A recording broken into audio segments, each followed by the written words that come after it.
Hola y bienvenidos. Hoy vamos a meternos de lleno en una cuestión, una de las más complejas de nuestro tiempo, la identidad.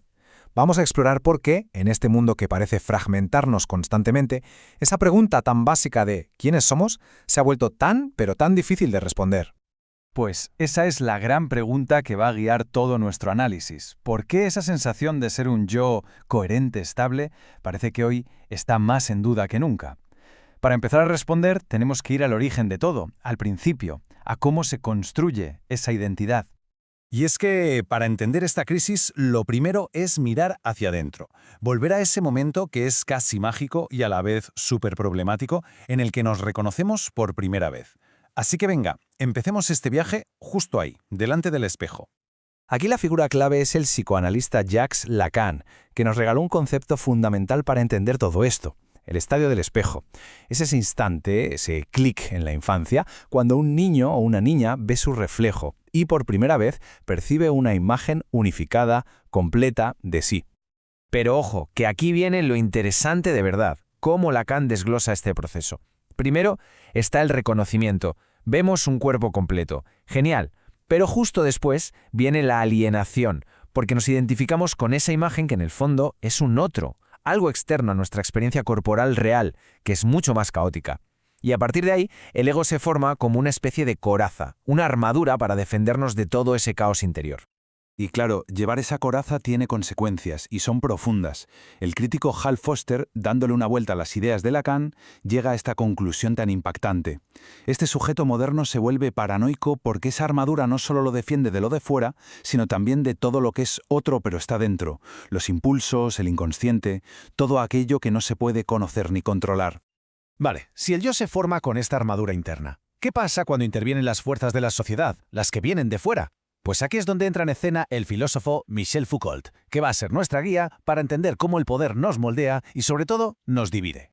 Foucault identifica dos mecanismos principales. Por un lado, las ciencias, que básicamente nos convierten en objetos de estudio. Somos el sujeto vivo para la biología o el sujeto productivo para la economía. Por otro, están lo que él llamó las prácticas divisorias, que nos separan y clasifican sin parar. El loco del cuerdo, el criminal del ciudadano normal. Al final, son dos formas muy potentes de definir quiénes somos desde fuera. Y en medio de todas estas divisiones, Foucault introduce una figura clave, el anormal. Y ojo, no es necesariamente el loco o el delincuente, es cualquiera que no encaja bien en esas cajitas preestablecidas.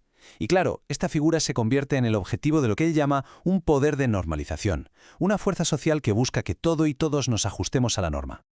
Esto lo vemos clarísimo en un ejemplo de cine que seguro que suena. En Alguien voló sobre el nido del cuco, el protagonista acaba en una institución psiquiátrica no porque haya cometido un delito grave, sino simplemente porque su conducta se considera irregular. Es un ejemplo perfecto de cómo funciona este poder de normalización en la práctica. Entonces, si todo esto es así, ¿cómo han respondido los artistas a esta crisis de identidad? El arte a menudo es un espejo de la sociedad, sí, pero en este caso es más bien un espejo roto, uno que nos devuelve una imagen de nuestra propia fragmentación.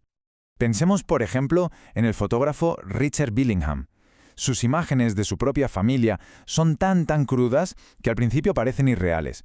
Pero como dice este análisis de su obra, al final descubrimos el peso de la autenticidad, porque todo esto es verdad. La clave del trabajo de Billingham es que nos muestra lo monstruoso no en un lugar lejano y ajeno, sino en el espacio más íntimo y reconocible que hay, el hogar. Sus fotos nos obligan a enfrentarnos a nuestra propia definición de normalidad y rompen esa cómoda distancia que solemos mantener. Esta idea de que lo otro está dentro de nosotros nos lleva directos al filósofo Gilles Deleuze. Él se preguntaba, ¿quién habla y quién actúa? Y su respuesta es radical, siempre es una multiplicidad. Todos somos todos. Vamos, que no existe un solo yo, sino una multitud de yos en nuestro interior. Pues el artista Tony Orsler coge esta idea y la hace visual, la hace potente. Su obra explora esta multiplicidad y la vincula al trastorno de personalidad múltiple. No como una patología sin más, sino como lo que es, un mecanismo de defensa extremo. Una fragmentación del ser para poder sobrevivir a un trauma que es insoportable. Para entender la siguiente obra de arte necesitamos un concepto clave que viene de la psicología, el doble vínculo de Gregory Bateson. ¿Qué es? Pues ocurre cuando alguien recibe dos mensajes que se contradicen totalmente al mismo tiempo. Imaginemos una madre que dice, te perdono, pero todo su cuerpo está gritando lo contrario. Es una situación sin salida, una trampa lógica. Y esto lo llevó a la práctica de una forma brillante el artista Juan Muñoz con su instalación Double Bind. Creó un espacio con 2 niveles. La gente de arriba veía una sala minimalista con agujeros en el suelo, la de abajo, una sala oscura donde veían figuras humanas a través de esos agujeros en el techo. 2 experiencias del mismo espacio, completamente contradictorias y desconectadas. Te hacía sentir físicamente lo que es ese doble vínculo. Y todo esto nos lleva a la última y quizá la parte más crucial de nuestro análisis. Si nuestra identidad es tan frágil y tan construida, ¿qué pasa con nuestras emociones? ¿Son realmente nuestras? Vamos a meternos en lo que se conoce como la política de la emoción. Fijaos en esta cronología. En 1876, un médico usaba electricidad para provocar expresiones faciales. Más de un siglo después, el artista Bill Viola primero nos muestra a gente en un estado pasivo, anestesiado, en Los Durmientes. Y solo 10 años más tarde, en Observance, ya nos presenta a actores interpretando emociones intensas bajo su dirección. El cambio es brutal. Hemos pasado de estudiar la emoción como un mecanismo a representarla, a ponerla en escena. Y la pregunta es inevitable. ¿No estaremos llegando a una estetización de lo ya sentido? O sea, a empaquetar y presentar las emociones de una forma bonita y controlada. Y aquí está el verdadero peligro. Porque si las emociones se pueden fijar artísticamente, también se pueden prefijar políticamente. Los medios de comunicación pueden orquestar sentimientos colectivos para justificar acciones, haciendo que una guerra como la de Irak parezca no solo aceptable, sino incluso necesaria para la gente. Esta manipulación nos recuerda a la obra del artista Guifredo Prieto, que insiste en algo que parece muy simple. Las migas de pan también son pan. Es una reflexión muy poderosa sobre qué y a quiénes incluimos o excluimos de nuestras definiciones.